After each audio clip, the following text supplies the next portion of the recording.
The following podcast contains alcohol-enhanced conversations about alcohol, as well as a potential for discussions about topics of dubious, disturbing, possibly offensive, but usually hilarious interest. The opinions stated herein are solely of the persons making them, and any endorsement of these opinions by any other party is not implied. Foul language is likely, but intolerant viewpoints are not. Listener intoxication is advised.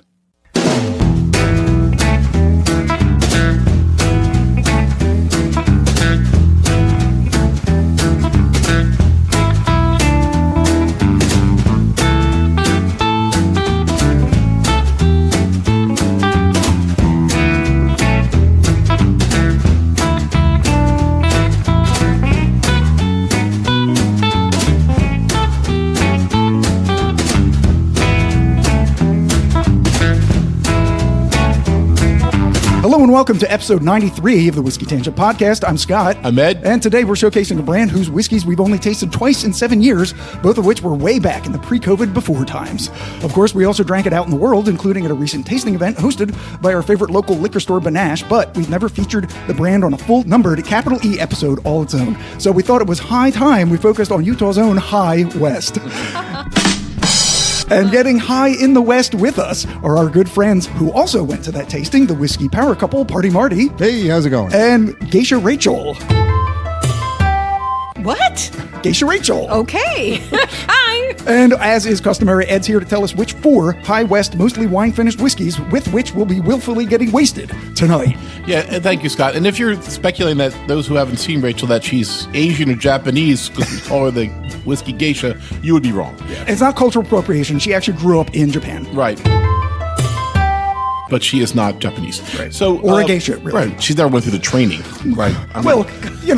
Gabe's not a Sherpa either. Okay, we need to stop this right now. I am Irish and English. It's pretty cool when she paints her face all white. No.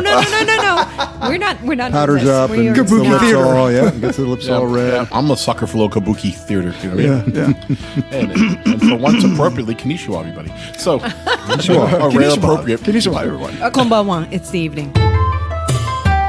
So we have a 2-part episode planned strategically for you today. First, part 1, we're going to go through a history of the High West distillery, which is interesting. And then we're going to taste the High West Cask Collection series. And there's many different kinds. There's some that have rum finish, but these particular ones tend to be wine finished. And then like a little kicker at the end that isn't. Because why not? Because we can do what we want. Why not? Right. The first wine we will feature is the High West Cask Collection blend of straight whiskeys finished in Sauvignon Blanc barrels. It's 100 proof. And we will also be tasting Sauvignon Blanc wine before tasting the whiskey. And that will be the theme for a while. Yeah.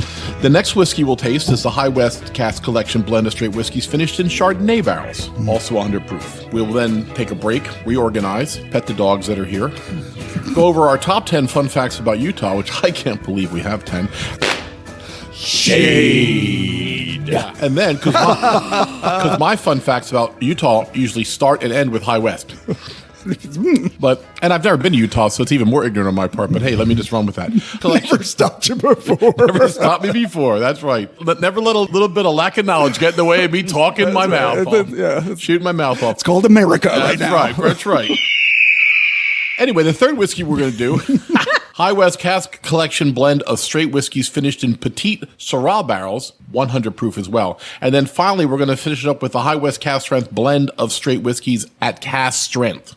The bottom line is we're going to try 4 High West whiskeys. 3 were finished in wine barrels. And we're going to taste those wines. Right. And see if we can taste those tasting notes in the whiskeys. And then we just want to taste the cask strength at the end because, you know, and why not? It was at the tasting. They gave one of us a free bottle for being at the tasting, so we figured this is going to be in the episode. And we're going to make a cocktail out of that one. Yeah. And luckily, finish the night with that cocktail. At Banache, we just got a different bottle. What luck was that? What luck? Yeah, I can't believe that. We got there early happened. So we could be so lucky. Yeah, we each get a different type. We got 4 We totally didn't look in the bags and try to get different ones. Which is frowned upon. It is, very much so. We found out. I mean, evidently. Yeah, Taylor would never let you back. We'll just invite her back on the podcast. Sid will rip your throat out. Oh, that's right, Sid. Sid's a dog. Yeah, Sid's right. Let's be clear. Let's be clear. It's not Taylor's son. No. All right, so first we'll get into the High West history. It's not too long. This is taken from an article titled 9 Things You Should Know About High West Distillery by Olivia White, posted to vinepair.com. In 2001, biochemist David Perkins and his wife Jane found themselves in Kentucky for a friend's wedding. During a tour of Maker's Mark, David discovered similarities between distilling and biochemistry and decided right there and then to open a distillery of his own. So the family relocated from California to Park City, Utah, and in 2006, the High West Distillery was born. What started as a minuscule operation in a century-old horse stable, hence the horseshoe logo stamped into their glass bottles, has since grown to produce a slew of whiskeys, including bourbons, ryes, various blends of both, and its beloved limited edition and stupid expensive Midwinter Night's Dram. Currently owned by Constellation Brands, which purchased the business in 2016 for a cool $160 million, High West operates 2 spaces in Utah, the original distillery in Park City and the newer 25,000 square foot Blue Sky Ranch distillery in Wanship, Utah. Also, it's probably no surprise that High West was the first distillery to open in the state after, altogether now, Prohibition. But what is surprising is that Utah actually had a rich distilling history prior to the temperance movement, so much so that Salt Lake City's Main Street was known as Whiskey Street until the state's abolition of alcohol caused all of their distilleries to close. And given its large and largely sober Mormon population, Utah seems like an odd choice for a distillery. However, Perkins thought it would be ideal to open one in a ski town like Park City. In fact, High West operates the world's first and only ski-in, ski-out saloon, which is nestled at the base of the Quittin Time ski run. There they offered their expressions, poured neat and in cocktails, an experience apparently so good that it earned them a 2012 nomination for Outstanding Bar Program by the James Beard Foundation. But as far as creating their whiskeys goes, Perkins credits former Four Roses master distiller Jim Rutledge with the idea of blending sourced whiskey with their own distillate when it came of age. With a few exceptions, High West whiskeys are blended in part with externally sourced spirits, and master distiller Brendan Coyle is intent on opening up more consumers' minds to blending by combining different types of whiskeys finished in a variety of used spirits barrels like we have tonight. Today, as they reach their 20th anniversary, High West is producing over 3.3 million bottles annually and is committed to running an ecologically friendly operation. Not only are grains sourced locally to decrease transit times, spent grain is sent to an anaerobic digester to produce methane gas that powers the Salt Lake City electrical grid, and they pledge to donate $1 million by the end of 2027 to protect Utah's natural habitats. Wow. Oh, pretty cool. That's very cool. I know. Doing a lot up there. Yeah. You know, So what was the end part about the making meth? What did you say? Meth? Did I say meth? No, like, that's what I heard. No, Maker's Mark, it's interesting because he was inspired by Maker's Mark, and they Yeah. have a lot of like environmental pledges that they're making. They do. Gardens on site, because when Marty and Yeah. I went to Kentucky, that was one of the ones we toured. I think you guys missed Maker's Mark, right? Yeah, we did. Yeah. We couldn't go there. It was off the path that we had. it is. was out of It the way. was, yeah. Yeah. In the very beginning of that whole spiel you gave, I love it where, like, I was doing this and I decided to open a distillery. I know. Like, and not only that, I'm going to move to Utah and do it. Like, I say that all the time. Oh, I'd love to open a brewery or a... We can't figure out a way to buy a barrel, let alone make a barrel. Like, how do people do that stuff? Well, there's I know a they little drop bit of everything. romance in Yeah. these stories, right? You know what I'm jealous yeah. of? I'm jealous of the James Beard Award. Like, how come I didn't Yeah. figure out that bullshit where, like, I get to give people awards and they care about it? Right. Like, oh, you know what? That's the salient part. Yeah, like to allow them to receive the Chancellor Award Right. in 2012. Right, we could give out Whiskey Tangent Awards. Right, from the Whiskey Tangent Society. Right. Yeah, the part of that first paragraph where he decided to do a distillery, there's no comment from his wife about, like, what the fuck? Yeah. Are we moving? What? Are you kidding? We got to take the kids and we're going to Utah? There was none of that. And what year was that? What year was that? It was 2006. Oh, 2006. Okay. Yeah. I thought it was... 2001 when he was in Kentucky, and in 2006 they opened the distillery. So Right, and the famous story of Scott and I's whiskey history was we were down the Iron Room, which is a famous whiskey bar in Atlantic City, and we asked the guy there to give us something high-end that we'd never had before, and he gave us Midwinter Night's Dram. Oh, okay. That's the first time we had it, and that's when it was really, really good. It might have been the first release. It was so long ago. it was a long ago, and I remember he gave it to us basically for free because there wasn't enough for two two drams. full pours. So Right. he's like, "Here, just take wow. it." Right, so we I'll each got like an ounce get and something else. and a little bit change from it. Yeah, But, and I actually saw this yesterday, like 139, which isn't crazy for that. That's not crazy. And I've seen it for more. whiskeys are coming down. Yeah. Right. I think the first High West I had, I got it from as a gift, right? Remember, Rachel? Yeah. Bill gave it to me. It was The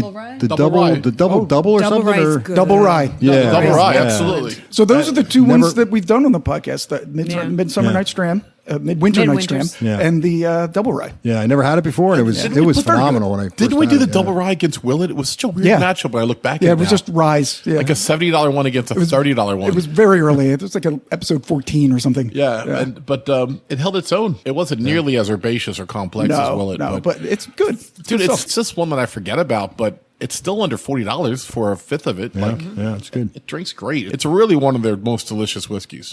All right, so we're going to taste some Sauvignon Blanc wine.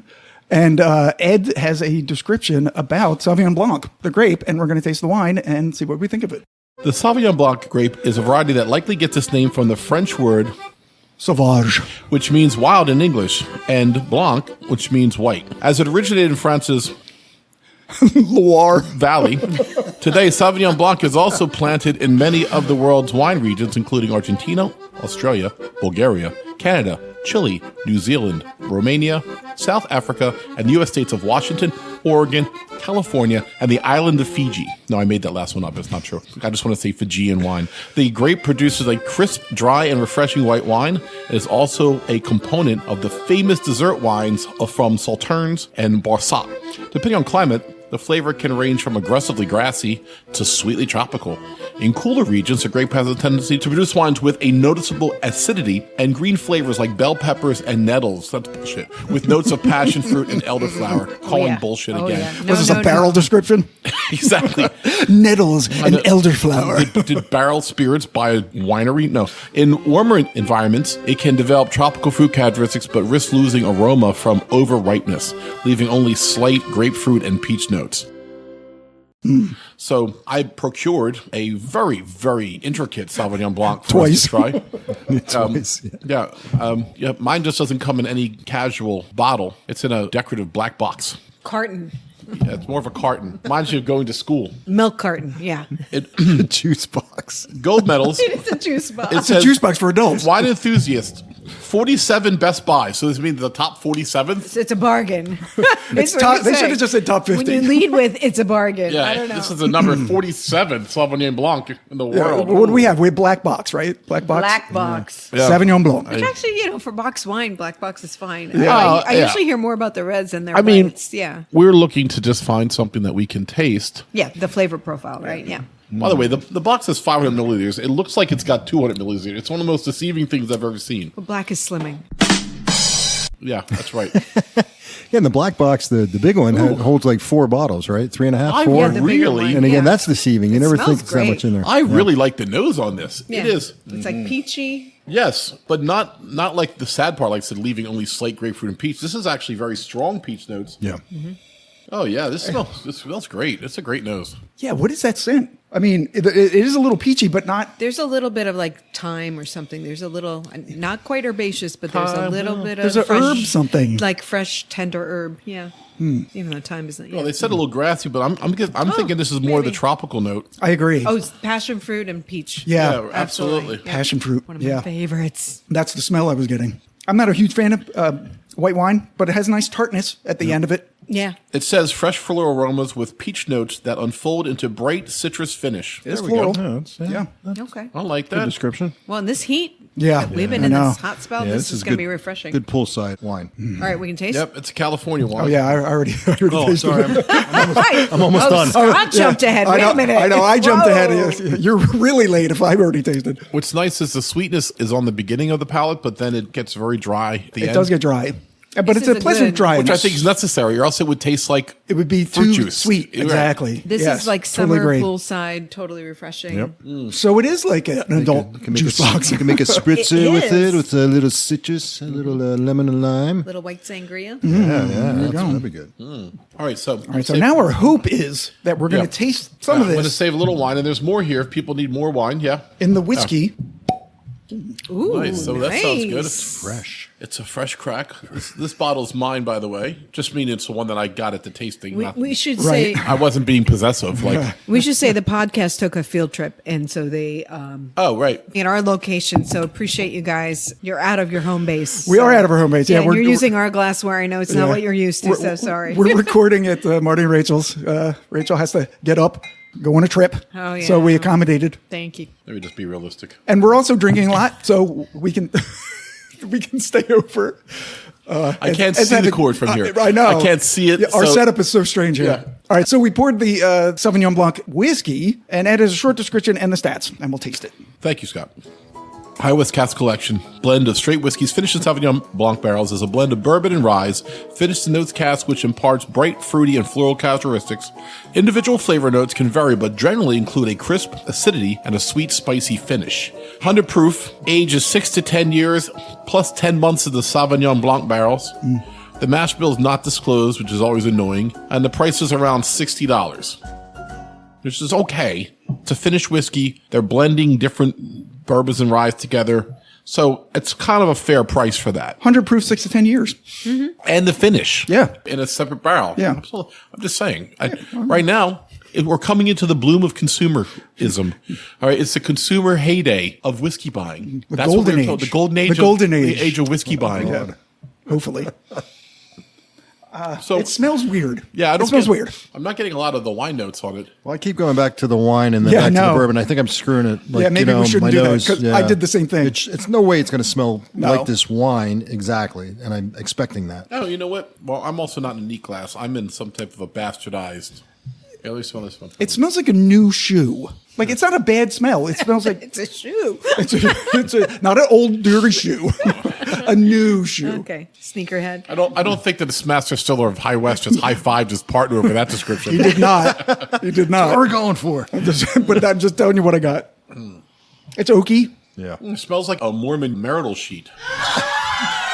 I will say, like, How would you know that? the tropical, bright, and like acidic, like poolside, everything that we talked about. I think that is the toughest to translate into bourbon out of all the ones there. And you know, I think we talked about it when we did the tasting. There of is a Grenache. second layer Yeah. to the smell. Yeah. I agree.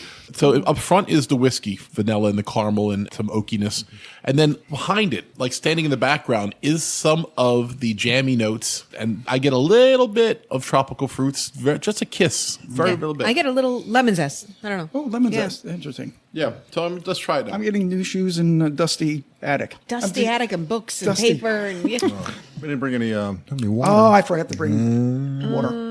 Yeah. See, we're not in our normal environment. wait. We Bottle have of water. I have though. a bottle of distilled water up in the I mean, we have bathroom water. upstairs. We could just drop Yeah. regular water in it. Yeah. I mean, yeah. Not this water. Maybe filtered from Filtered the fridge. water, yeah. Yeah, filtered water. From the fridge. All right, so I just tasted it. I like the taste of it. It's very mild for being 100 proof. You know, I think it's very, very smooth. I got cinnamon right away. Cinnamon and oak. A little cinnamon. There is peach. Still drying. Yep. It's peppery too. I get a little apple. It's almost like a little kiss of Irish whiskey on this. Does anyone get that? Yeah, I can see that. Oh, it's the cutest spoon. so you can get a small amount. No, I Yeah, love that. Rachel got us some filtered water and With a like tiny little a spoon. little baby teething spoon, like Yeah, left we over don't have from the a children. droppers, so I did a small spoon. Yeah, It's a Cabbage Patch spoon.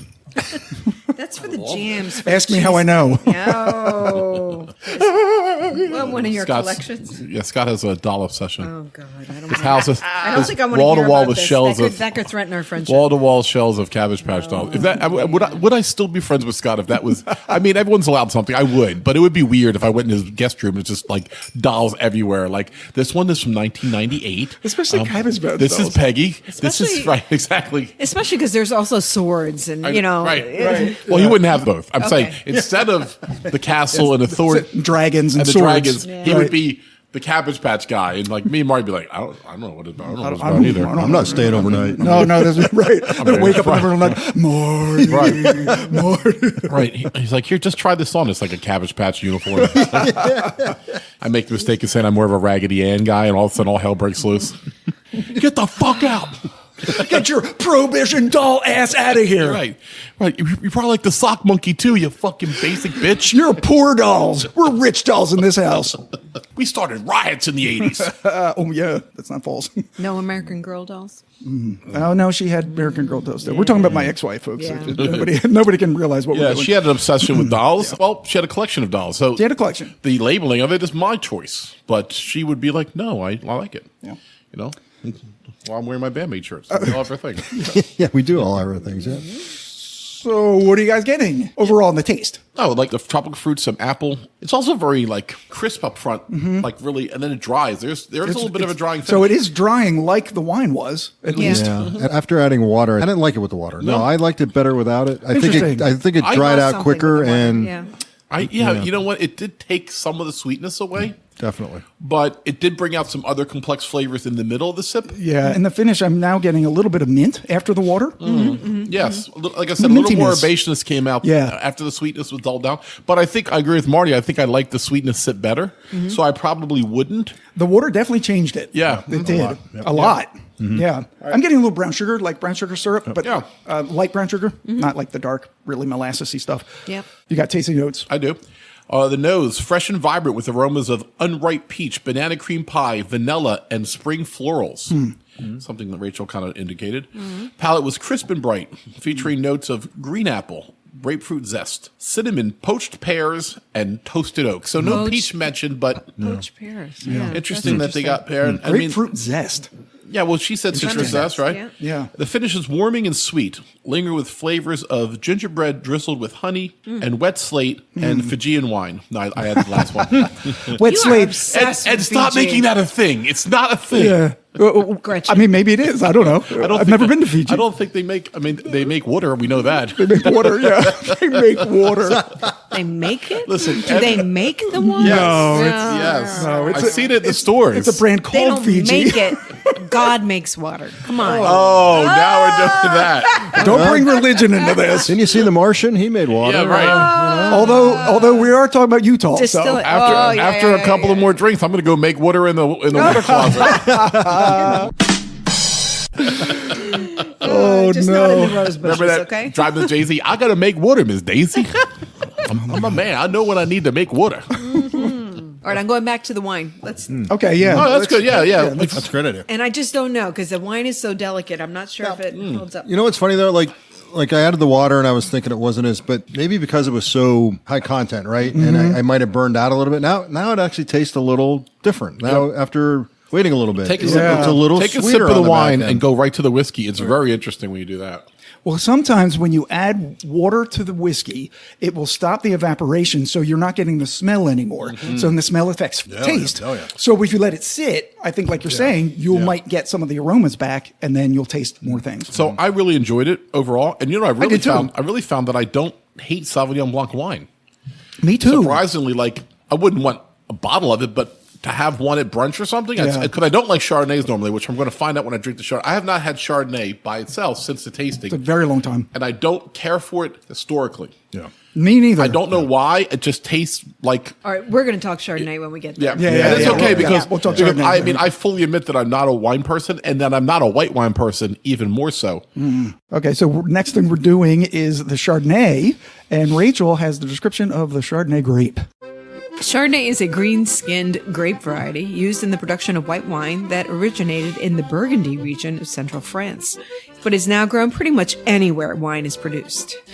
The grape itself is neutral, with its flavors mostly derived from the local terroir and the oak used for aging, which range from lean and crisp mineral wines of Chablis, France, to the woody and tropical fruit-flavored wines of the New World.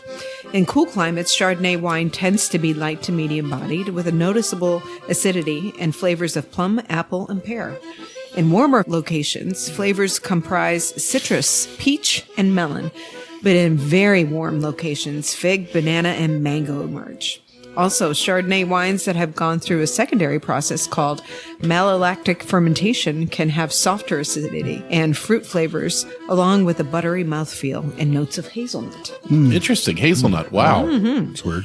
Doubt it. Chardonnay is also an important component of many sparkling wines, including Champagne from France and Franciacorta from Italy. Very nice. I tried. Very nice. I practiced. I did. Yeah. She probably said that better than I would have said it. Its popularity. Maybe. Its popularity peaked in the late 1980s and then gave way to a backlash among wine connoisseurs who saw the grape as leading to wine's globalization and therefore dilution. Aw. And yet it remains one of the most popular Bitches. grape varieties, covering over 520,000 acres throughout the world. Was this like a Sex and the City wine? Probably. Chardonnay. I In don't- between Cosmos, were they drinking Chardonnay I think on it was there? even know. before that. Yeah, it was, Did you remember yeah. Mrs. Doubtfire? Like, Oh, yeah. I feel like every movie I've ever seen, they've ordered a Chardonnay. Yeah. Like, I feel like it just was a standard white wine for a long time. To me, it always was the number one white wine in my mind. So if that's what they mean by globalization, well, then point taken. Right, because it said it popularity peaked in the late 1980s. Right. So, Did you ever see that movie Bottle Shock? Bottle Shock. Christopher Pine was in it. It was like one of his early. Yeah, very good. Bottle Shock? Bottle Shock, Shock. Yeah. yeah. Chardonnay used to be like France owned Chardonnay. They won all the wine awards, and California wanted to break in, and they're like, yeah. And that movie is about, I think, one of the first bottles. It's So about how Chardonnay expensive wine bottles are? Is that what the Bottle Shock was? No, No, you there's have to a- watch it. There's okay. something happens and Yeah, it gets yeah. shocked. Oh, it's funny. I took my granddaughter with me into the liquor store, like any good parent does, and or grandparent. yeah, and I was she goes $75 for this bottle of wine, and I go, oh yeah, I thought you haven't seen nothing. I grabbed her hand, I took her over, started showing the her whiskey? showing her all like the stuff that- Yamazaki 18 for $7.99. She's like. She's 8 years old. She's like, $800 for one bottle? I said, yes. She goes, that's dumb. I go, yes. You're get right. it. That's like 100 Cabbage Patch dolls or something. It's not 100. No, it's Yeah, like by 5. 3. Three. 3 of the ones that Scott collects. Yeah. I don't collect that even, you bitch. I think Chardonnay got overly popular, and then Yeah. I think California started producing good Chardonnay, and then they overproduced it, and then there was some very mediocre Chardonnay that was so buttery that it was called flabby. It would coat It your actually, tongue. they would Yeah. call it. They call them buttered Buttery, Chardonnay. It yes. would say buttery. and they would And- say it was flabby because that Yes. But malate, it literally would be a lactation. category. It was like buttered Yeah. Chardonnays. It actually Absolutely. would have buttered in the name. And if you've It's from never, the secondary fermentation that Yeah, I had right. talked about. Exactly. but if you've never had one of those, like it's hard to even explain. It's almost like it coats your freaking tongue, and that's right. Yeah. It's not even. It's So like you- an well, oil. You like almost. that or you don't, And, No, right, and I didn't. So this is actually I didn't like that. The nose is a lot milder than the Sauvignon Blanc, even though this is a sturdier wine. I just feel like the notes were much more distinctive on the Sauvignon Blanc. I find this fruitier, though. Well, this has got deeper Yeah. flavor. It's more mellowed. I like where the other one's yeah. very acidic and very forward. I like saying Sauvignon Blanc because it's like the only French word I can really say. I mean, you're saying it pretty well. I'm impressed. I am really. Wow. They used to do all oak barrels, right? Now they do them in steel. They do them in Unoaked Chardonnay. what's is the a big other thing. concrete they Oh, were doing the out in big- the they're concrete eggs, basically. Yeah, Yeah. yeah. So like, Oh, weird. Like it's taken away some of the oakiness. I mean, there were some used to years ago. It's so oaky. It's like, oh my Right, god, that was my can problem be with it. To off-putting. be Yeah, honest, yeah. it Did not was very like it. off-putting. Yeah. Try Unoaked Chardonnay. Is this an unoaked No, Chardonnay? Okay. no, but we wanted to go classic because this was aged course. in Chardonnay yeah. barrels, right? So I will say this is a good sipper. It is also the secret to my chicken stock. Oh, so if you've had my soup, Yes. which I did a soup Which I- drop for you yes. when you were sick, Yeah. and half a bottle of this I know. always makes it. I really like this. Yeah. I just, I, Rich just, is the best. I don't even get soup when I'm sick. I You really don't like soup, No, that's true. but not bad, right? I really, really like this. It's probably the best Chardonnay I've had in a long time.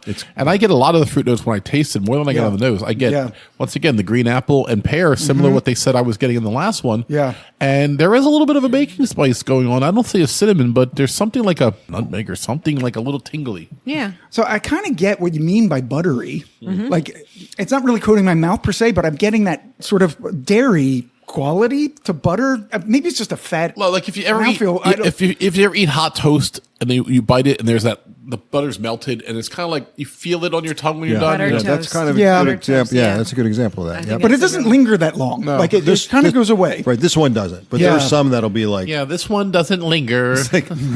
So what's the brand of this one again? It's Bogle. Bogle. Okay. Logo, which is very affordable. We didn't want to get expensive wines for today because we're really just doing it to get a flavored taste. Right. Yeah. We're not tasting the wine as much as we're tasting It's the not whiskey. It's not wine tangent. It's whiskey tangent. Right. But I will But say we are so- taking a wine tangent. If it was wine tangent, then Gabe would host it all the time. Shade. Yeah.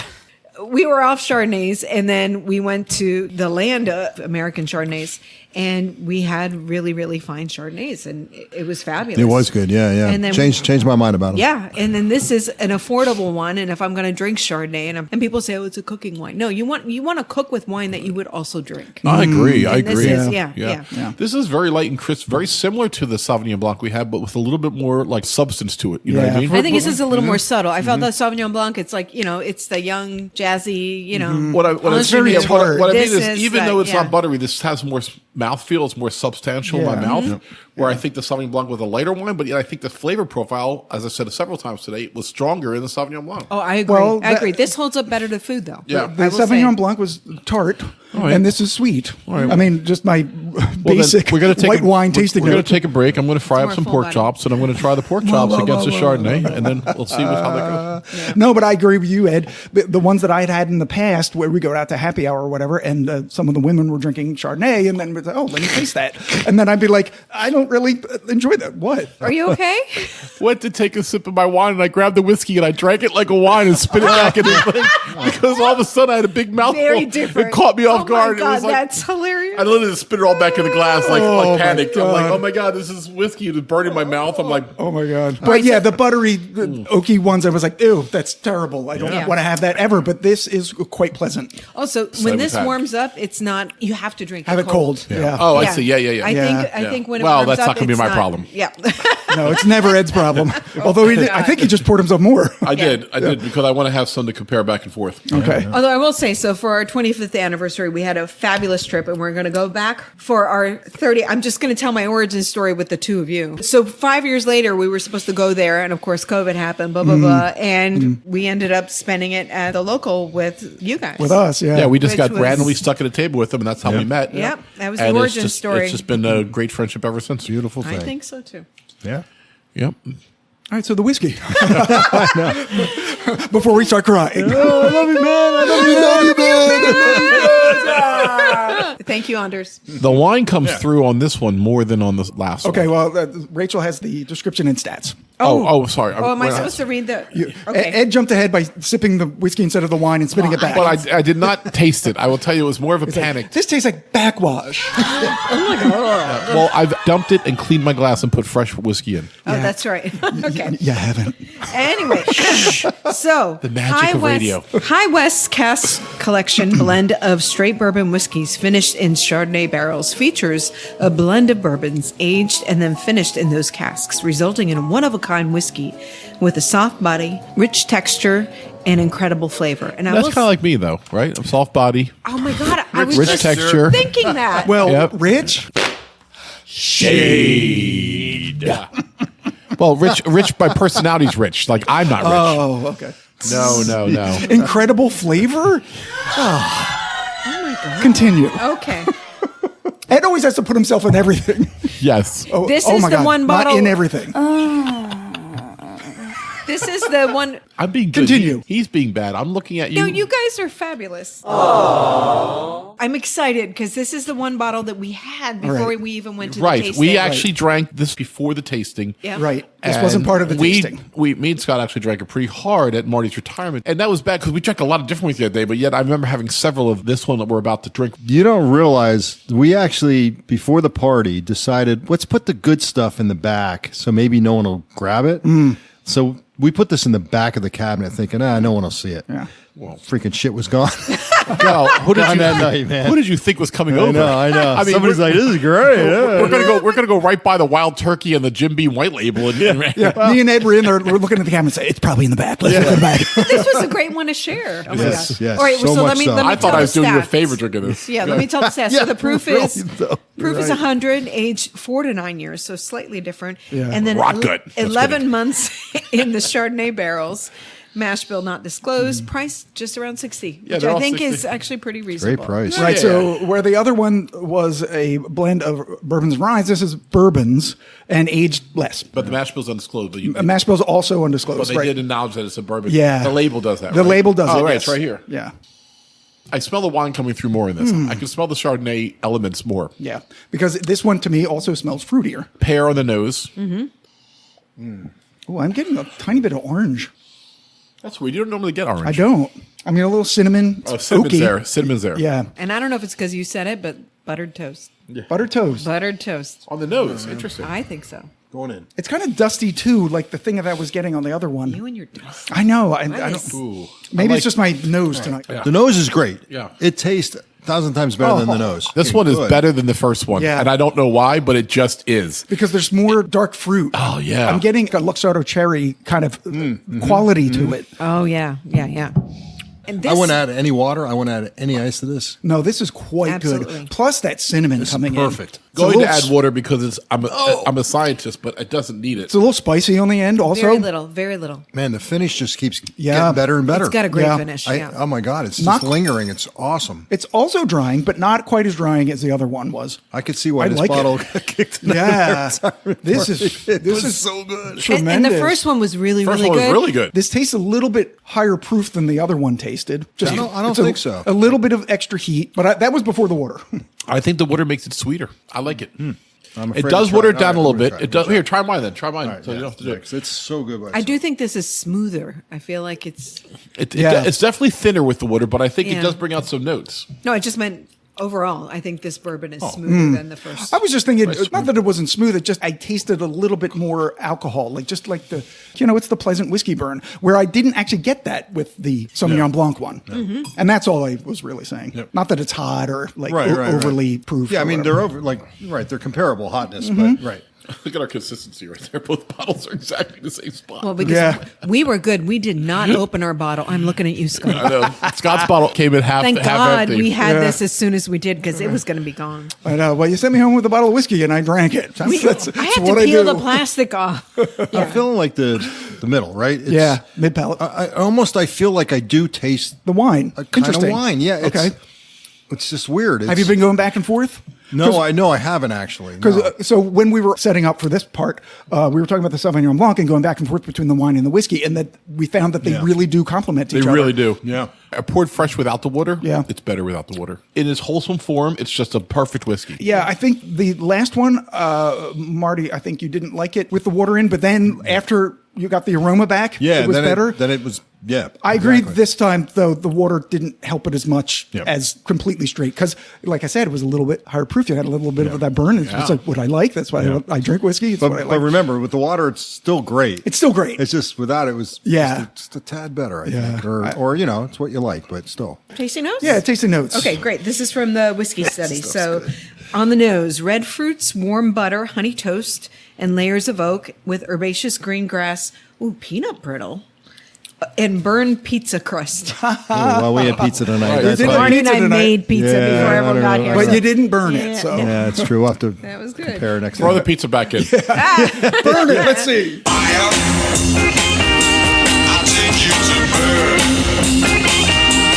On the palate, velvety with a well-balanced heat. I There you definitely go. agree with that. Yes. Yeah. Featuring notes of pecan, citrus, muscovado, which is a sweet. A muscovado grape. sugar. I didn't get nuts. I didn't get any No. nuts on this. I really. Anyone get No, nuts? I got citrus. No, but I didn't at all. Not nuts. Not nuts. No. Finish is medium length and mellow with white grape, That's it. cream, and a slight sweetness. Medium length. Medium length and mellow and white. I That's it. appreciate the medium length on that. I'm gonna take that in, and I'm gonna take that home with me and call that a day. Oh my god.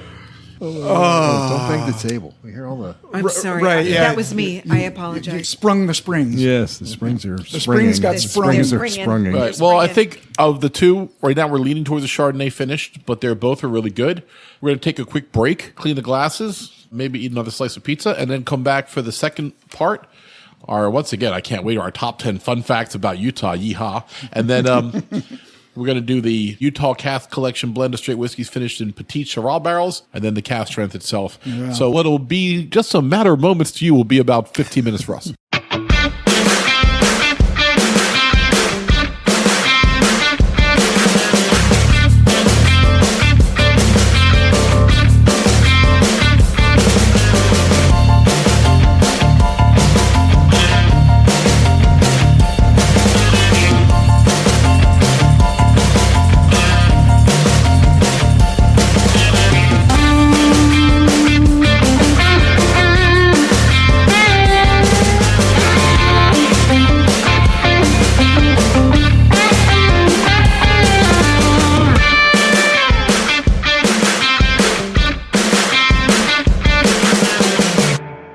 Okay, so we're back for part two.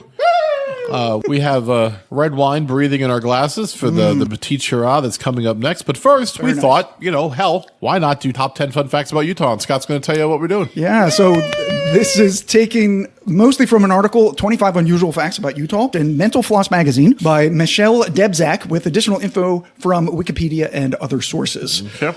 All right, so settled by Brigham Young and Mormon pioneers in 1847 and recognized as a state in 1896, Utah has one of the most unique histories of any state in the Union. It's also home to some stunning natural landmarks, peculiar customs, and settings that should be familiar to anyone who's a fan of Westerns. Here are 10 things you might not know about Utah. Number 10. Utah is home to the heaviest creature on Earth. Located in Fish Lake National Forest, the organism known as Pando, or the trembling giant, is composed of approximately 47,000 genetically identical quake and aspen trees that share a single root system. In addition to being absolutely massive, it is also the oldest organism on Earth, having been alive for an estimated 80,000 years. So it's a tree system. It's a tree system. That's been alive for 80,000 years. Yes. Is there an acreage to that? I don't know what the acreage is. That's a How good many question. trees, though? 47,000 Wow, approximately. that's huge. And they all go back to one root. Yeah, it's one root system. I don't know how they determined that, but they did. Right. Isn't that crazy? Probably, the roots. Questlove is probably there in the middle of it. Not that roots. He's from Philly. I think. Yeah. Number 9. Utah has a belly button. According to local lore, the town of Levan, Levan, population 862, is located in the approximate geographic middle of the state, or figuratively, the belly button of Utah. You see, Levan is navel spelled backwards. That's so bad. However, the official story goes that Brigham Young himself actually picked the name and also reportedly picked his own belly button. Wow. I'm kidding. It's a joke. I'm just kidding. It's just a joke. Oh my God. Number 8. Utah has the deepest and widest hole in America. And her name is Trixie. About 30 minutes from Salt Lake City, Trixie, the Brigham Canyon mine has produced over 18 million tons of copper since the Kennecott Copper Corporation began digging there a century ago. The mine, one of the deepest man-made pits on Earth, reaches a quarter mile into the ground, enough to bury 2 Empire State Buildings on top of each other. And it's so wide that it's easily visible to astronauts as they pass over the state, which just goes to show that Utah is literally the pits. Wow. I'm kidding! How many reflecting pools will that reach down to that quarter mile there? Yeah. Just kidding. Number 7. Utah seagulls are miraculous. In 1848, after Brigham Young led the first band of Mormons into what is now Salt Lake City, Utah, the pioneers had the good fortune of a relatively mild winter and their crops were doing well. However, by late May, swarms of crop-destroying insects known as katydids, or later as Mormon crickets, caffeine and alcohol are kind of gross. Ew. appeared in the valley. Having merely ornamental wings, the insects instead can hop for miles per day, eating all plant material in their path. In early June of that year, following the fervent prayers of pioneer farmers, legions of gulls, native to the Great Salt Lake, appeared and ate massive quantities of the crickets over a 2-week period. The event was dubbed the Miracle of the Gulls, and a monument depicting 2 bronze seagulls perched atop a granite column was erected in 1913 in Salt Lake City's Temple Square. And that's why the California gull was adopted as Utah's official state bird in 1955, and it's why everyone knows that Utah is for the birds. Oh. I'm kidding! It's a joke! I'm kidding. I heard that story before. Did you hear that? Yeah, I did hear about that. Yeah, for some reason, yeah. Number 6. Utah has the only 3-word state capital in America. Yeah, the capital of Utah is, of course, Salt Lake City. But at one point, the name was even longer. It had been originally named Great Salt Lake City because of its proximity to the Great Salt Lake. But in 1868, they decided to drop the Great because everybody agreed that the city sucks. I'm kidding. You're kidding. It's a joke. I'm kidding. They dropped it for practical purposes. However, it is true that the Great Salt Lake is no longer all that great, owing to decades of climate change, drought, and water diversion that have drastically shrunk the lake's size and volume by up to 70%. Ooh. Yeah. That's sad. That's sad. Number 5. Utah is the oldest roller coaster in the American West, called Old Kill Ya. Close. Close. Lagoon Amusement Park in Farmington, Utah contains a roller coaster named roller coaster. That's literally its What? name. It's called Roller Coaster, which is the third oldest operating roller coaster in the nation and the oldest operating amusement park in the American West. Nicknamed Old Woody. Yep. My current nickname. Go ahead. Oh, yeah. The popular attraction has not been without its tragedies. 3 people have died on the ride, the last of which was 1986, which led to robust improvements to the ride itself and safety regulations for all roller coasters built thereafter. Well, that was farther than I thought it was going to be. Yeah. 86. Yeah. Right. Yeah. So when you said Old Killer, you were close. Yep. Number 4. Utah has the longest skid mark. This is getting worse and worse. I know. Comprising 30,000 acres of desolate, densely packed natural salt pans, the Bonneville Salt Flats is an incredibly flat and smooth terrain that makes it a popular destination for speed-seeking land racers. In 1964, a man named Norman Craig Breedlove broke the record for longest continuous skid mark when he lost control of his jet-powered vehicle called the Spirit of America. The mark stretched 6 miles long. Jesus. And there were probably multiple skid marks because that dude definitely should have spent. Yeah, how much of that was actual feces? Oh, wow. That's what I'm asking. Number 3. Utah is the lime jello eating capital of the world. So strange. According to the Kraft Heinz Company, Utahns eat twice the amount of Jell-O annually as the rest of America, with the lime green variety being the most popular. Locals attribute their high consumption of Jell-O to the large population of teetotaling Mormons and their compensating love of sweets. They also reportedly have an outsized appetite for ice cream, candy bars, and marshmallows.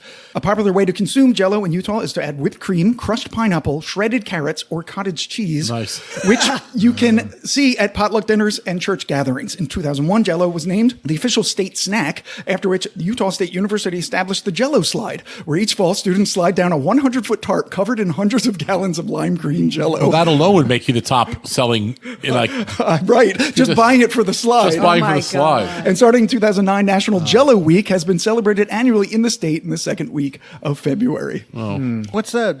So strange. Ambrosia or something? ambrosia with is- Jell-O and mayonnaise. That's not and- jello. though. Marshmallows. No, ambrosia is whipped cream, cottage cheese, and fruit. No, is there Jell-O in There it? might be Jell-O. Jell-O in it. There's Jell-O. not jello in it. Well, then That's you a jello haven't mold. had mine, The jello bro. mold has coconut shavings in it and carrot shavings sometimes. maybe. That's a different thing. We'll go off here and look at it. We're not going to argue about it right now. Well, okay. Well- my mom made it for my birthday every year. I know what ambrosia is. Okay, Marty's sister makes it every year. All right. Well, my mother's dead. Okay, so So's my sister. I was wondering. No, she's not. She's not. I was wondering why Ed thought we were well, tagging. she's dead to me because she's mocking my mother's ambrosia. They're both disgusting. Can we just agree on that? Not your mother and not your sister. The Ambrosians. I never met his mother, so I couldn't tell you. Jell-O should not be in a salad. That's all I'm saying. Number 2.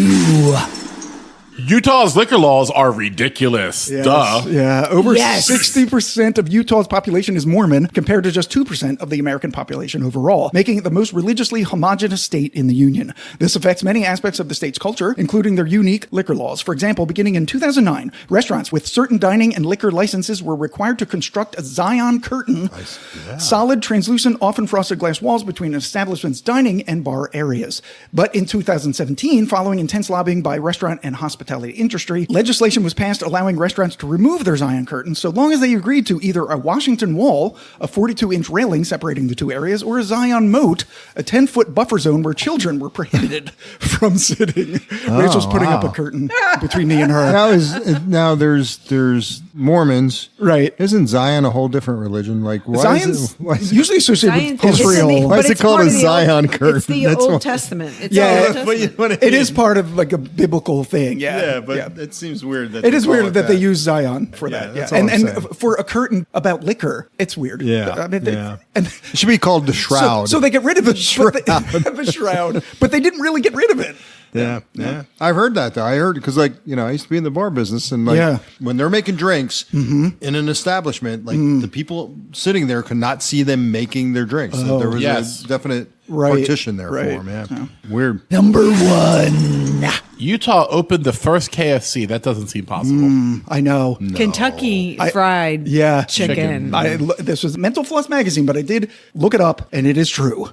Yeah. Given its name, you'd think the first ever Kentucky Fried Chicken franchise would have been established in Kentucky. But instead, it was opened 1,500 miles west in Salt Lake City, Utah. You see, prior to this time, Colonel Sanders had been selling his chicken in a converted hotel and gas station called the Sanders Court and Cafe in Corbin, Kentucky. But when a new interstate bypassed the town, Sanders sold off the assets and began peddling his unique chicken recipe and frying techniques to other restaurants in the area. Later, after visiting Pete Harmon's Salt Lake City Cafe, Sanders asked if Harmon would put his chicken on the menu. He agreed, after which a sign painter that Harmon had hired to advertise the new menu item invented the phrase Kentucky Fried Chicken. When Sanders returned a few weeks later, customers were lined up down the street, inspiring him to eventually expand his franchise across the country under the new name.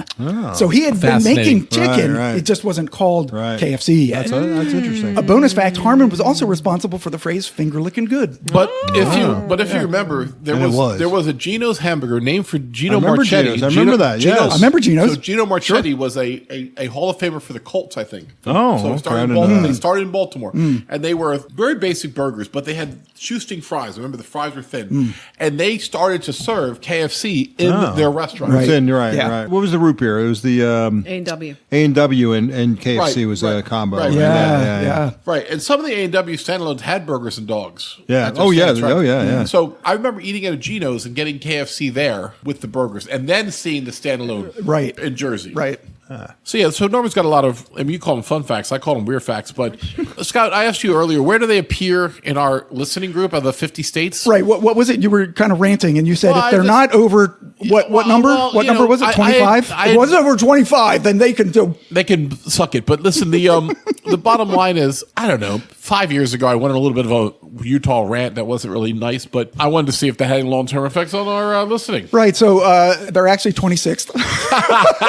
Then they're dead to me. They just missed it. Well, maybe this High West episode. That's right. It'll boost our numbers. Boost them up into like 23. Because if they listen to just that part right there and then turn it off, it still counts as a listen. That's right. So Marty. Yeah. Marty's going to tell us all about the Petite Sirah grape. Again, we're featuring the bogle. Like Petite Sirah was like one of the first bogles we ever had. It's been around forever. Very good, very reasonable priced. So I'm going to give you a little background here, and then we'll taste it. It's very good. Cool. Okay, Petite Sirah is a variety of red wine grape mainly grown in Australia, France, Israel, and the United States of California.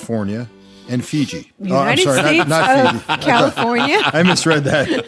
The grape's high resistance to mildew encouraged its cultivation in the early 20th century in the French regions of Isère and Ardèche. However, the relative low quality caused the grape to fall out of favor. Today, it is almost non-existent in France, but is grown at wineries located in Canada, Chile, Mexico, and the United States of Arizona. United States of Arizona. The U.S. states of... You do have U.S. states. I'm sorry. And the U.S. states Arizona has just seceded from the Union. Yeah. Right. And the U.S. states of Arizona, Maryland, Texas, Washington, and West Virginia. Right. Called the Durif grape outside of the U.S., it originated from pollen of the Syrah grape, germinating with the pitosome plants, and produces tannic wines with a spicy, plummy flavor. On occasion, pitosome and Syrah vines may both be called Petite Sirah because the varieties are extremely difficult to distinguish once mature. Right. Which Ed is never. Ever. Okay. We'll taste the wine. Oh, okay. Yeah. Well, smell and taste. Right? Yeah, good stuff. I mean, red wine, I'm much more of a red wine fan. I think this is an $11, $12 bottle of wine. Yeah. And I've had $20, $25 bottles of wine of this. You've had $40 bottles of wine. Well, I've had, but Syrah, bogle's good. I'm a sucker for a tart, full-bodied red wine. This is my wheelhouse. And it has just enough drying at the end to be a red wine without being like, tannin, one of those cabs that chokes you. Like there's cabs that will really choke you. Like a kink fetish video, you know what I mean? Like with a belt around your throat, like that type of dry. So I don't like cabs that are that dry. Whose kink fetish is this? Not mine. I'm just saying. I love not the yours. kinks. I love the kinks. You really got me. Come dancing. Superman. God. I can't believe you guys know All right, so blackberry, like dust blackberry. mineral, like Yes. there's definitely blackberry, blackberry, blam, blam. We're off the rails. Okay, so honestly though, like it is jammy though. It is blackberry. It is very berry forward, I think. But There's not sweet. No, like a tart berry. Yeah, Yeah. like when you eat like handful of them, you're like, oh, these aren't as ripe as I want. Immediately, like on your lips, it's sweet, but then it all fades Yes, away. yes. It's It's dry, real dry and, at the and end. minerally, Nice finish. and Nice. so The good. mineral, yeah. So good. I'll pour the whiskey. So good. And Marty will detail the schematics. All right, let's go to the description Yeah, here. I can't wait to taste this. This is the High West Petite Sirah whiskey. Yeah. High West Cask Collection blend of straight whiskeys finished in Petite Sirah barrels is a blend of bourbons and ryes. So again, it's not a straight bourbon, it's bourbons and ryes Right. finished in those casks, which contributes rich, fruity notes such as dark berries and plums, along with hints of spice and tannins. This enhances the overall taste and makes it stand out from other whiskeys. All right, stats. We got a proof of 100, ages 6 to 10 years, plus 7 months in Petite Sirah barrels. Ooh, 7 months. Oh, Yep. not much. Mash, not disclosed, and the price is about $60. Marty, I didn't put a tilde. I know. No, I should have. Tilde. Tilde. Tilde 6 to 10. Reference our last appearance on the podcast. Right, the Irish Fest. man. Interesting. The first nose I got was ethanol, even in the e-glass. It's the most ethanol of Yeah. the others. Yeah, I agree. Dark cherry note underneath. Cherry plum. Yeah. Yeah. Yeah, but that it's- raspberry. But Yeah. surprisingly, like to me, this is the one I think I smell wine. Like, Yeah. because the berries and what we're saying. easier with the it's- red wine, Yeah. yeah. I think the red stands out a little bit. Some Yeah, of I the think it some transfers of the a little notes. bit easier. Yeah, I agree. That's why they like the Scotch industry and American industry whiskey now, the ports and the Pedro Jimenez, the yeah. sherries and all those really dark Madeiras. Yeah, Madeira and the porch are strong, like strong flavors, right, coming through. Oh, not as sweet as I thought. I thought it was going to be a little sweeter just by the smell. Ooh, it's spicy on the tongue. Yeah, very, Ooh, this is the spiciest of them all. very good though. Yeah. And now I'm smelling things that I might associate with a rye. Oak and baking spices. Yeah. Yeah. it's a One thing blend I of- think we should think about too is like we drank the Chardonnay and the Sauvignon Blanc, which are sweet. Yeah. Yeah. And now we're talking about a dry red. Yeah. And it's like I'm expecting sweet again, but of course the dry red is going to. No, it's not. And it definitely, if this is the same juice as the first one. Yeah, and I wish we knew. Yeah. I wish we knew Yeah, if it was. It is 6 to 10 years, like the Sauvignon Blanc was also 6 to 10. The Chardonnay, which was done in the bourbon, those was 4 to 9. So those are definitely different whiskeys. So this might be the same whiskey that's in the Sauvignon Blanc. It tastes more rye forward, though, don't you? It think? does. Yeah. It does I to feel me. like it's got to Yeah. be a different mash bill. Yeah. It's Is not there as like sweet a, as any of them. No, but it's got the darker The fruits, spices. whereas the other ones had the green apples and Right, the right. pears and sort of a honeyed sweetness and a little bit of baking spices. But this is dark. It's cherries, raspberries, Blackberry. Yeah. blackberries. It's much less sweet. All the berries. Yeah. all the berries, All the berries. all the single berries. But again, I'm wondering yet. I'm wondering yet if we drank the drier red is causing us to now think it's less sweet. Possibly. Like I'm thinking, I want to sort of back off on the wine and taste the Right. the bourbon itself. All right, cleanse your palate, maybe, or I will say Petite Sirah is not like a dry. No, it's not dry. It You're is. right, you're It is right. a little I jammy. think- No, Yeah. not to criticize. No, but I yeah. agree 100%. I think It's I just took jammy. a sip of the wine. It is jammy, And yeah. then I tasted the whiskey. I think it actually brought out some sweetness. But I just put a little water in to see if it helps it. Scott, you want to try yeah, I'm it? going to try. Oh, the you're water, taking too. that bullet. I'm not going to put anything until you taste it. Fine. Okay. Yeah, we'll see what it does to it, That's good though. and if we like it, we'll tell Rachel, and then she'll do it too. I'm a follower. To me, but this is like 1,000% different than the Chardonnay one. Oh yeah, But on so a, different. on a level of like really enjoying it, right up there. Yes. Okay. It's just different. But I it's think the really, water really freaking good. I think the water helps it. Okay. This is try it. definitely the third one for me. But I like the first two better. Okay. But we're splitting hairs. I'm still getting the spiciness on the tongue. It is a little less sweet. Yes. Yeah, so it's a little less A sweet. lot less sweet. Yeah. Oh, it is spicy. I Drinks love it. like a rye. I love it because it's spicy, because it drinks like a Yeah. rye. This, I think, is my favorite just because of those reasons. Yeah. This is in my wheelhouse.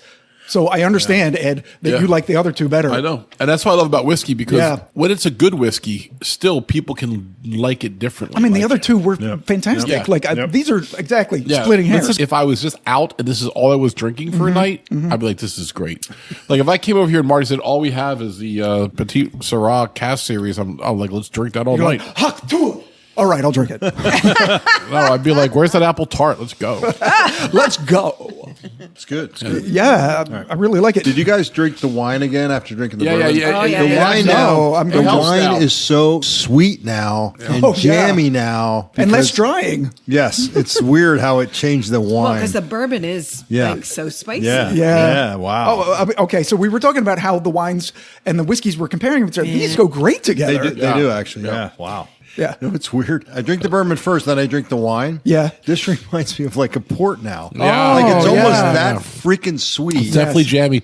So I put yeah. the remnants of the wine on top of the remnants of the whiskey. No, No. you did Oh, not. you, I did. you combine them? Yeah, I do. Don't do that. No. Oh, No, it doesn't. It was doesn't- literally reaching No, for it. it He's like, doesn't. "No." It doesn't carry through. I had to try it, but yeah, we love doing that. because I but- liked how the wine was playing off the whiskey. Doesn't always work. But yeah, Don't do it. Right. yeah, Right. It's good to have the break between the two. All right. Tasting notes. Yeah, tasting notes. Yeah. Okay, this is from Cask Cartel. Nose, dark berries, red plums, and cherries with vanilla, toasted oak, and baking spices. Palate is rich and velvety with flavors of blackberry jam, dried figs, dark chocolate, caramel, and cinnamon. Finish is long and warming, which I agree, with red wine tannins. I get that. Spice and a gentle touch of charred oak. Okay. I didn't get the chart oak. Gentle but- touch. Ed Gently just gave touch of Marty Ed. a gentle touch. I did. And I allowed it. I brushed his arm. I caressed Is that velvet? Harassed? his arm. You harassed his arm. I Oh my harassed him. God. Right. When a caress is harassment, is caressed. You can't You can't get arrested, but you can get arrested. Classic Scott Manto. Yeah. All right. So we're going right into the cast strength. Yes, the High West Cask Strength blend of straight whiskeys. Scott's going to tell us all about it. Yeah, short description and the stats. Here we go. High West was one of the first craft distilleries to dive into the modern day blending of American whiskeys because Dave Perkins, the company's founder, was a chemist. He applied his skills to combine whiskeys from multiple distilleries across the country to create highly regarded and accessible blends. Although High West usually focuses on rye, they began releasing cask strength bourbons in late 2023 and cask strength blends of bourbons and ryes in 2024. And that's what this is. The release is the 2024 release. The batch is 24A23. The proof is 119.8. The age is 6 to 10 years. Interesting. Yes. Maybe the same whiskey in the other one. Yeah. The mash is not disclosed. And the price is $70. No, $10 more. And I have tasting notes from them. Decent. Ed didn't have enough. He's Wait. topping it off. Wait till we taste it, though, right? Yeah, we're going to taste it right now. Oh. Yeah, and then we have a cocktail that we're going to taste later. I have no wine. Yeah, that's right. I kind of got Right, into there's the no whole wine for this one. Wine, bourbon, I know, yeah. Wine, bourbon. This like broke the pattern. Yeah, this broke the pattern, and we're just going to smell and taste. Well, it's a very nice nose. Very basic, very traditional. Very traditional. Bourbon nose, Yeah. actually. Yeah. It's because there's no finish on this. Right. It's actually the first traditional whiskey nose that I've had where it's just Yeah. vanilla and caramel and oak and corn and all that. Right. Baking spices and cinnamon. God, Rachel the was cinnamon. so right. What was she right about? She's always right. This is the best whiskey today. Oh, Oh, no. She said that she wanted more her of this. preamble, yeah. Oh, my God. Wow. All right, so I don't know if I said it. Scott showed up late to the tasting that we did. did. Yeah. And we magically all picked different things. And Scott got the cast strength. Which is appropriate for him. Well, you gave me the cast strength. Well, we left you the cast dates, but you had it. yeah. Yeah. Left, gave. We are the best friends because this Don't was play the, semantics with me, sir. This was the best. We could have left you with a Seriously. bottle of Poland Springs water. You absolutely could have, and that would have been quarter drank also. So I did have this before, but I forgot how good this is. Hands down. Yeah. Hands down the best. Hands down. Unfreaking believable. It's I just took a unbelievable, sip. isn't it? Yeah. I'm getting cinnamon. Where's the Cinnamon Chardonnay is so loud Yeah. on this. There's sweetness with the cinnamon. Yes, it's a right. heat with a little sweet. Yeah. Oh my God, it's so. I forgot about this. This Yeah. is really good. It's so good. No, it's fine now. Thank What you. else do I get? Ed, what are you pouring? I want to go against the Chardonnay, which is my favorite today. Oh, I got you. And I'll let everyone do that if you Oh my want. God, this is really good. It's so warming. Yep. There's a tiny bit of spice on the end, but it's not like overwhelming or No, anything. very little. A lot of times people say they're on the finish, but I'm like, are they on the finish? Because I kind of taste them all the way through. You know what? The baking spices are on the finish. Yes. To me, it's like from the mid, they sort of just expand into the finish. It's weird. The proof is 120, 125. 19.8. Yeah. That's and a everything Chardonnay else, finish. everything else Oh, was man. 100.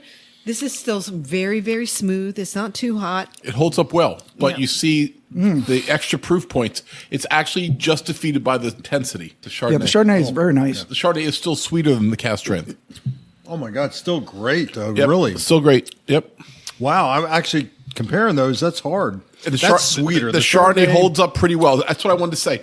But like this a is sugary still note. this is still Yes. the best whiskey of the day. So the sugary note in there is like white sugar, though, right? Yeah. It's lighter, Yes. and this is like darker, Molasses. more Like a simple intense. sugar. Simple It's got a syrup little or molasses. something. This I is think. closer to the Petite Sirah fruity dark note Right. space. It's not as fruity as that. So Because Petite that was Sirah to really- me is all rye. Yeah. This is classic bourbon. Yes, but very exactly. This really- has less rye character I- than that one. I mean, this has probably a little bit of rye in it Yeah. in the mash bill. Oh, but yeah, yeah, yeah. It's certainly not a rye it's like not that other really one spicy. was. Here, Yeah. Scott, you want to try some water? Sure. I will not add water to this. You're not gonna But add I will, water? I will taste really eggs. Oh my God! I was going to say, No, it is. Jeff, the knight who says need has shown up. It's so good without it. Marty and Jeff are going to have a sword fight.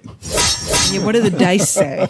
Yeah, Don't cross the streams. Go ahead, Marty. I know what I hear the think. dice rolling. Put that in. Yeah. right. I'll put the dice rolling in. Yeah. So, Marty's trying mine with water in it. Marty rolled a 6. Jeff rolled a 9.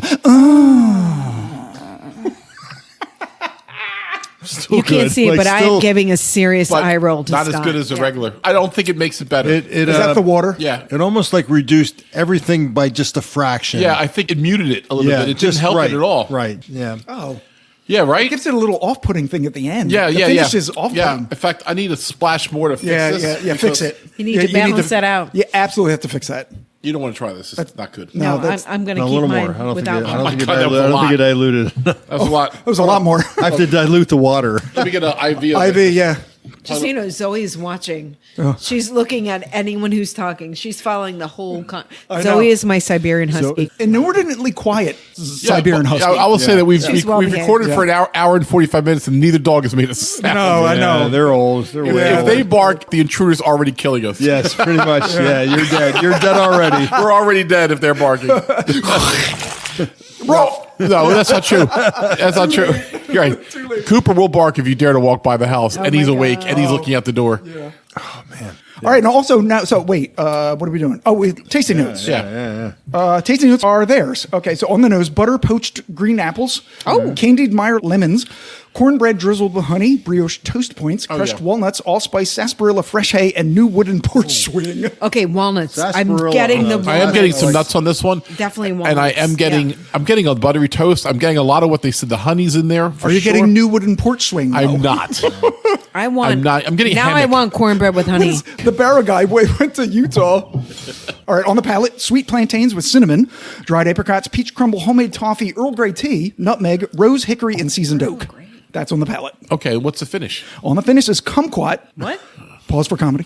White chocolate and velvety spice. Velvet. Yep. Yeah. Again. I've come squatting. No.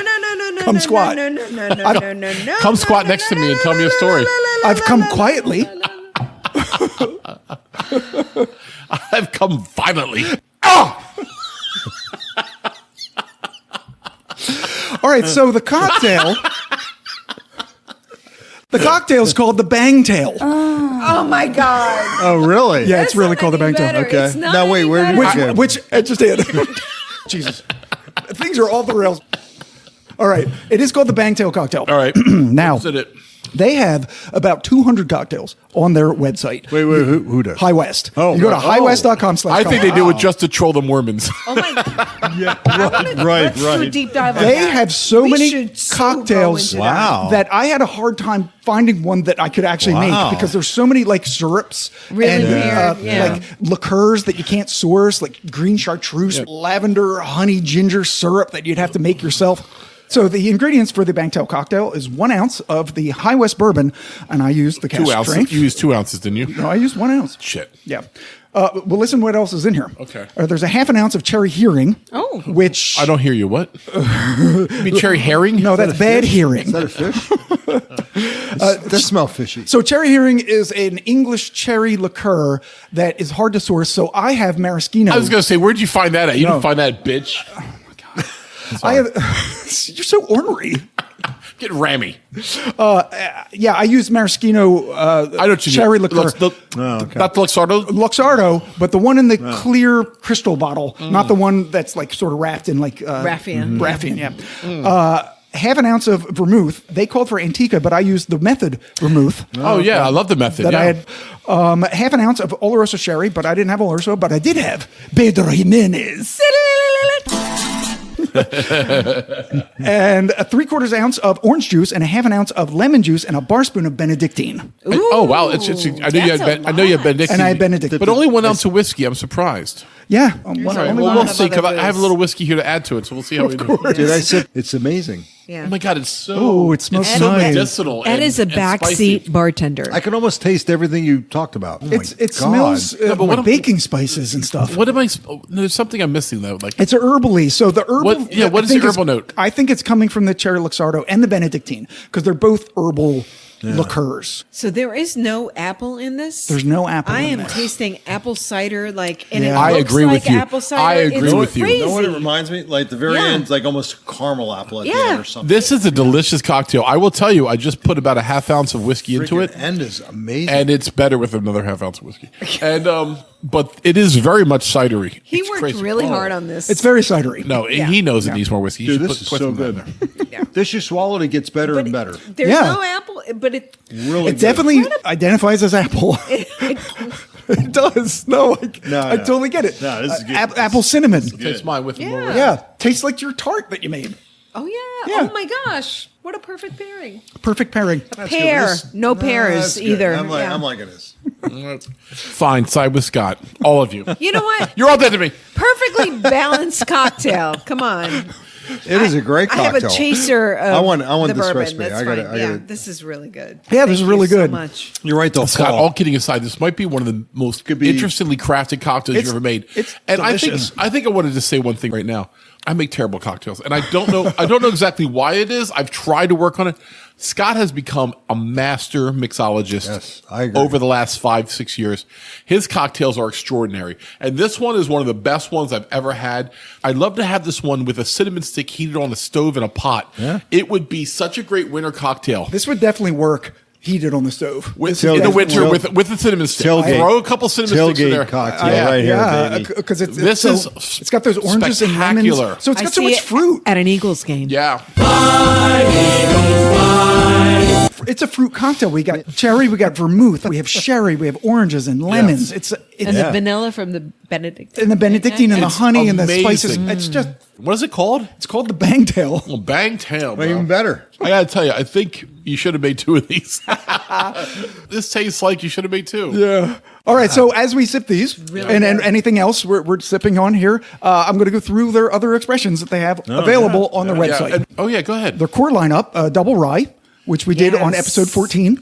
It's 92 proof, 2 to 7 years aged, 95.5 rye from MGP, and an 80 rye, 20 malted rye from High West. That blend of the double rise is what makes it interesting, and it's under $40 still. Go ahead. $38. Yep. There you go. So good. Rendezvous Rye is their higher aged double rye with more of their 80-20 mash in it. Yeah. So also 92 proof and a little higher aged, 4 to 9 years, and the same mash bills that are in it, but again, more of their own. Yeah. That's $60. Very good. Very worth it. High West Bourbon, which used to be called the American Prairie Bourbon. Yeah, I used to get that for 5 shots over at the Otts in Mount Holly. Yeah, shit. Five $5 shots. Nice. Oh, wow. That's also 92 proof. It's a blend of 95 corn, 21 rye, 4 malted barley from MGP, and their own 84 corn, 8 rye, 8 malted barley. That's also $38.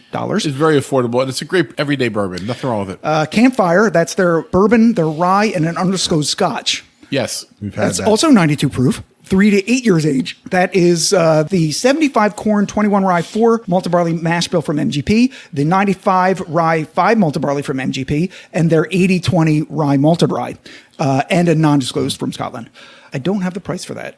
It's not That crazy. was like $70, I think. And it's got a kiss of smoke on it, so I don't care Yeah. for it. Right, it's a smoky scotch. Because it's a in it. Scotch smoke. It's not a mesquite smoke. But people love it. Yeah. It's very unique. What else, Scott? Tell us other stuff. They have 2 ready-to-drink cocktails, one of which we did do Yes. on a podcast. Yes. Barrel-finished Manhattan. That was episode 55. It was delicious. It's MGP bourbon and rye with demerara sugar and bitters, aged in rye barrels. Rah, rah, rah, rah, rah, rah, rah. 74 proof. That's Rah, rah, rah. rah, rah, oh, rah, rah. Sorry. Rah, rah, rah, I totally rah. missed it. Demerara. That's $38. And also the barrel finished old fashioned. Which we did not try. Also the same thing, demerara sugar. bitters, then blah, blah, blah. I think the Manhattan also had vermouth in it. How much is that? 38 bucks. For a fifth, though. Right. They have a high country American single malt, 117 proof, 2 to 9 years age, 100% malted barley. That's which so good. includes a little bit of chocolate malt. Oh, I'm That's a malt $70 guy, bucks. man. That sounds. I mean, their stuff is so good, man. And they have a Boo Rye, of course. We actually had a shot of that at the tasting. Remember, Yes. they came around and gave us a bonus taste. They Yeah, poured that was us the the bonus Brew Rye. taste. So good. That's the blend of NGP Bourbon Rye and the High West Rye. It's 101 proof. That's 125. And then, of course, the Midwinter Night's Dram Act 7 we did on our Christmas bonus Right. in 2019. Act 1 or 2 we did on our virginal Right. foray into whiskey. The latest is Act 13, and that's basically the Rendezvous Rye finished in port barrels. Yeah. It's 98.6, and that's I hear about 150. The quality dipped a bit. Sorry, High West, it did. But I hear it's coming back. Oh, remember I bought the. What was Yes, it? we all tasted it in the We all, lounge that yeah, night. we all tried Yes. it. Yeah, Yeah. Well, when we had 11, we had your 11 one time, Scott. Yeah. Yeah, I think it was very good. Yeah. Okay, so that's all I have. What do you guys think? So I will say, as someone who loves wine and loves whiskey, this was fantastic. Yeah. I loved it when we Great went to day. Benash. I loved it when we did it here. I'm so glad we got to talk about wine. And I feel like, Yeah. I don't know, Yeah. maybe we brought you over. Yep. Yeah, no, you guys were the perfect people to do this with because you are wine lovers. I haven't drank a Chardonnay in 20 years. I would not walk over and pick one up. It would have to be the only alcohol in the room, and I had to be stressed. But I don't think I've ever drank a Sauvignon Blanc until today. I'm not going to lie. Oh, my God. Because I'm not a white wine person. I like blends. I like Meritage, Pinot Noir, red blends. I don't like cabs because they're too dry for me, and I'm not a good enough wine drinker. I like Malbecs from Argentina. I like them. Oh, yeah. Very much. But I got a little bit of an education on the Sauvignon Blanc was delicious today, and the Chardonnay was very good from Bogle. I had a great time tonight. I've had Chardonnay, but I never had the other ones either. Yeah, because we're not big wine people. No. I drank Pinots a lot. When I was married with my wife, we drank a lot of Menage a Trois. Was really big when it first came Yeah, out. Menage a Trois, Which yeah, was 3 that different was grapes big. and 3 different wines. Yep. I drank that to death, to the point where I could recognize that when I went out places and they had it as their house blend. I'm like, oh, this is Menage a Trois. I like saying Menage a Trois too because it sounds like I'm like really cooler than I am because I'm not. You know. Okay, so on that note, we've recorded almost 2 hours. Yeah, but So let's get the fuck out. all right. And shut us out. So if you have a chance to try anything High West puts out, for the double ride, to the bure, to the campfire, to the Cask series, to once again the Midwinter Night's Dram, please do. Whatever fits your price and your desire. High West is doing great things, and we want to give a shout out to High West and thank you for all that you do. So for the Contender Podcast, I'm Ed. I'm Scott. I'm Marty. I'm Rachel. Cheers, everybody. Later.